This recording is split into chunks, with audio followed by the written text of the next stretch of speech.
Hey everybody, if you have a GE side-by-side flush mount refrigerator freezer and you've got water either dripping out into your freezer compartment or the fresh food compartment and you can't figure out what's going on, I've been causing this for a few weeks now. I had to take off these grates to see what was going on, but the coils are defrosting correctly, and I paid a technician about a year ago to do the upgrade so that I have the larger pan.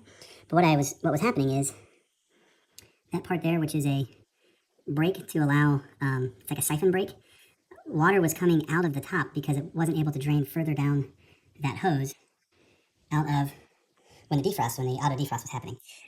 I was able to figure out that that hose actually drains right behind the compressor, and so this compressor heat is supposed to evaporate the water that comes from the defrost. Well, this is the plug that exists on the end, and you see that it's got a kind of a flow restrictor on the end of it to ensure that you don't have too much water coming out at one time here. Well, the issue was because this is just open to everything, it's just gotten dirty over the last couple of years and has restricted the flow of the water. So I'll try to show you. It's tough to see. And of course, I've got electricity off. Please make sure you always turn off your electricity. I turned it off the breaker before messing with this. But the end of the hose exists right there. And this piece just sits right at the end of that hose. So what I want to do is clean this off,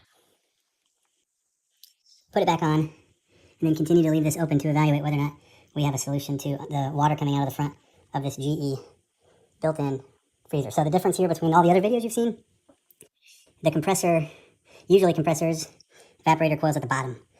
In this case, we're dealing with it at the top, and the drain hose is actually much smaller than I had anticipated.